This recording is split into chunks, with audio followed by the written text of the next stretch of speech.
गुफ्तगू जो है ये बड़ी इंपॉर्टेंट है प्रेसिडेंट ट्रंप की और ब्रिक्स के। यहाँ डोनाल्ड ट्रंप को बड़ी सख्ती से रिजेक्ट किया गया है और उनको रद्द किया गया है, जिससे मेरा हम्बल एनालिसिस ये है कि अमेरिकन प्रेसिडेंट जब सोचे समझे बगैर इस किस्म की पोजीशंस लेते हैं तो उससे अमेरिका की जो मॉरल अथॉरिटी है, उसका जो दुनिया के ऊपर रोब है, उसमें फिर बहुत ज़्यादा कमी आती है और बार बार डोनाल्ड ट्रंप को इस किस्म के सॉरी फिगर जो हैं वो कट करने पड़ते हैं। प्रैक्टिकल कंस्ट्रेंट्स बहुत ज़्यादा हैं and with countries like India, Russia, China standing together on this issue, it becomes very difficult to do something like that. और साथ रखें नरेंद्र मोदी का बयान जो भी आपने सुना था, बगराम एयरबेस अमेरिका का मुतालबा ज़हन में रखें और चीन रूस के इस इजलास को, तो आपको ये सारी स्टोरी जुड़ती हुई नजर आएगी कि हिंदुस्तान फैसला कुन जंग जो है वो लैंड टू लैंड करना चाह रहा है, कभी एक महाज पे, कभी दूसरे महाज पे, कभी तीसरे महाज पे, मतलब मशरिक मगरब में हिंदुस्तान और अफगानिस्तान की तरफ से जंग का मामला शुरू हो।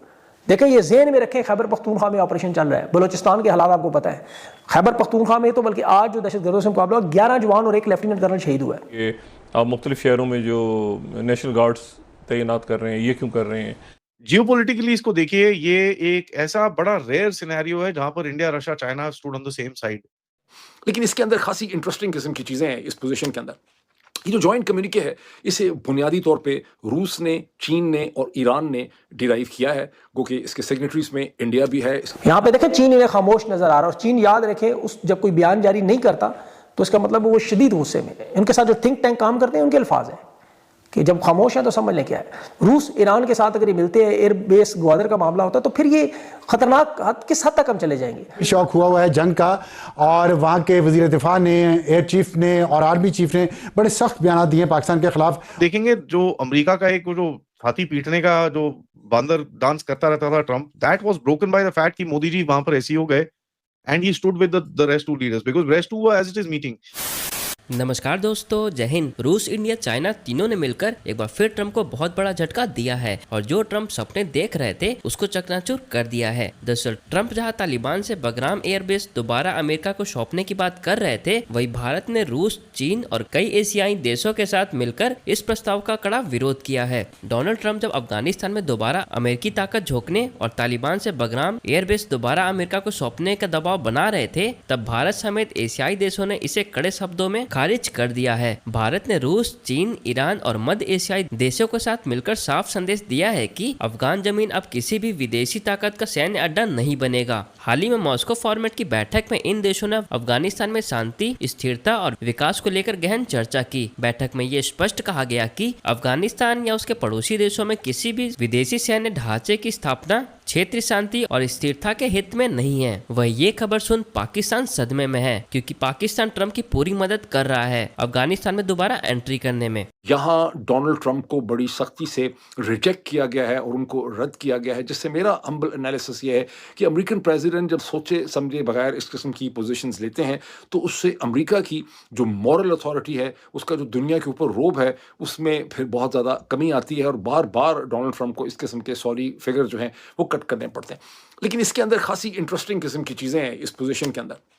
ये जो जॉइंट कम्युनिके है, इसे बुनियादी तौर पे रूस ने, चीन ने और ईरान ने डिराइव किया है, गो कि इसके सिग्नेटरीज में इंडिया भी है, इसके सिग्नेटरीज में पाकिस्तान भी है और इसके अंदर ईरान ऑफ कोर्स है और 9 ममालिक हैं और 4 सतान्स इसके अंदर हैं। इसमें काज़ाकिस्तान है, किर्गिस्तान है, उज़्बेकिस्तान है, ताजिकिस्तान है। लेकिन प्रिंसिपली तौर पे इसको रूस, चीन और ईरान ने ड्राइव किया है। अब मैं ये क्यों कह रहा हूँ कि उन्होंने इसको ड्राइव किया है? उन्होंने इसको इसलिए ड्राइव किया है कि ये तीनों मुल्क वो हैं जिन्होंने डोनाल्ड ट्रंप की पोजीशन के बाद, जब अफगान तालिबान ने 24 घंटे में उस पोजीशन को रद्द कर दिया, तो ये तीनों मुल्क जो हैं, ईरान, चीन और रूस, इनकी फॉरेन मिनिस्ट्रीज ने इसके ऊपर कमेंट किया। उन्होंने इसको अफर्म किया कि किसी भी कंट्री, उन्होंने बेसिकली इसको क्रिटिसाइज किया डोनाल्ड ट्रंप की पोजीशन को, और उनका जो ऑफिशियल मौक़िफ़ था वो सामने आ चुका था।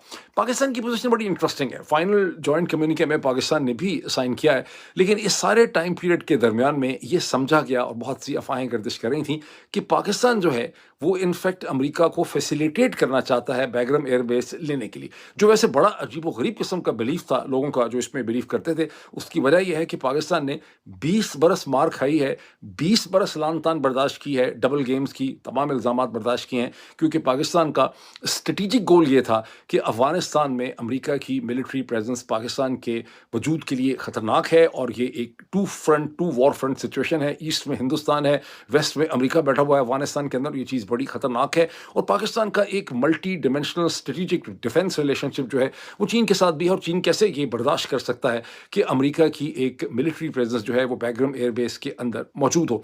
तो उसके बावजूद ये अफवाहें गर्दिश कर रही थी।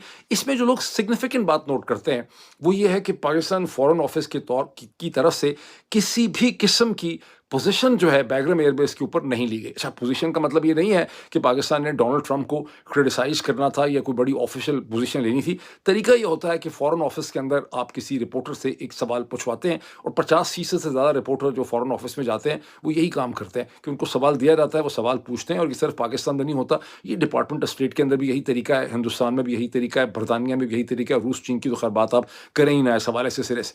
तो वहाँ पर कोई सवाल पूछवाया जाता कि डोनाल्ड ट्रंप ये कह रहे हैं बैग्राम के हवाले से इस पर पाकिस्तान फॉरेन ऑफिस की क्या पोजीशन है। किसी ने ना तो ये सवाल पूछा ना ये सवाल पूछवाया गया। अगर ऐसा सवाल पूछा रहा था तो पाकिस्तान फॉरेन ऑफिस ये कह सकता था कि पाकिस्तान की असूली पोजीशन ये है कि अफगानिस्तान के अंदर या उसके नेबरहुड में किसी के भी मिलिट्री बेसिस जो हैं किसी थर्ड पावर के नहीं होने चाहिए। लेकिन पाकिस्तान ने ऐसी पोजीशन जो है वो नहीं ली। अब क्वेश्चन ये पैदा होता है कि डोनाल्ड ट्रंप को कैसे उम्मीद थी, बिकॉज अफगान तालिबान ने तो खैर 24 घंटे के अंदर उसकी शटअप कॉल दे दी थी।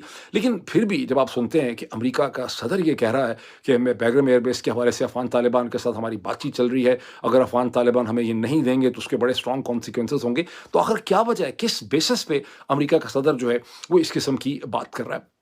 बेसिस उसकी सिर्फ एक थी, बेसिस उसकी ये थी कि अमेरिका ने जो $7 बिलियन फ्रीज कर दिए थे अफगान तालिबान के, जो दिसंबर 2021 में जो बाइडेन एडमिनिस्ट्रेशन ने फ्रीज किए थे, वो अभी भी लटके हुए हैं। ये और बात है कि उनके साथ खेलना भी अमेरिकी प्रेसिडेंट के लिए कोई बहुत आसान नहीं है। सो ओवरऑल एनालिसिस यह था कि अमेरिकन प्रेसिडेंट के पास कोई बहुत ज़्यादा लेवरेज नहीं थी, बट ट्रंप बीइंग ट्रंप उन्होंने सोचा कि मैं किसी तरह से अफगान तालिबान का बाजू मुड़ोड़ सकता हूँ। दूसरा एलिमेंट यह था कि शायद लोगों ने ख्याल किया कि उन्हें ये उम्मीद है कि पाकिस्तान जो है वो अफगान तालिबान की बाजू मरोड़ने में डोनाल्ड ट्रंप की मदद करेगा। अमेरिका के सदर जो हैं वो बार बार अमेरिका की पावर को ह्यूमिलिएट करवा रहे हैं। मतलब वो ऐसी पोजीशन इख्तियार करते हैं जिन्हें वो बाद में इम्प्लीमेंट नहीं करा सकते, वो पोजीशन ले लेते हैं और उसको फिर वो, ये तो सिर्फ हिंदुस्तान में समझे कि नरेंद्र मोदी ने उनकी इज्जत कर दी है, वरना उस वक्त अगर हिंदुस्तान भी खड़ा हो जाता और उनकी एडवाइस या उनके प्रेशर को एक्सेप्ट ना करता तो डोनाल्ड ट्रंप हिंदुस्तान का क्या बिगाड़ सकते थे। और सब्सिक्वेंटली भी उनके रिलेशनशिप जो है वो खासे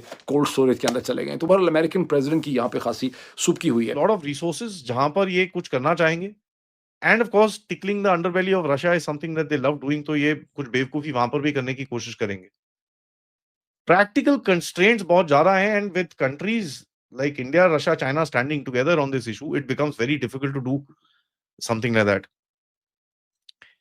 जियोपॉलिटिकली इसको देखिए, ये एक ऐसा बड़ा रेयर सिनेरियो है जहां पर India, Russia, China stood on the same side in a regional sort of a basis कि भाई ये रीजन के अंदर हम ये चीज अलाउ नहीं करेंगे, this we don't accept this nonsense.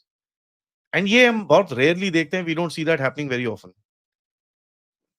अगर आप देखेंगे जो अमेरिका का एक वो जो हाथी पीटने का जो बंदर डांस करता रहता था Trump, that was broken by the fact कि मोदी जी वहां पर ऐसे ही हो गए and he stood with the rest two leaders, because rest two as it is meeting, जो मोदी जी का एडिशन हुआ वहां पर, उससे इनकी हालत खराब होगी।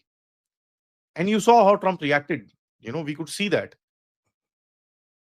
ये कुछ ऐसे इंस्टेंसेस रहेंगे जहां पर रशिया, इंडिया, चाइना का आपको कोऑपरेशन आगे दिखना शुरू होगा, जहां पर रीजनल इश्यूज के अंदर यू विल से, जहां कॉमन इंटरेस्ट है, you will see these three countries standing together and pushing back on the waste.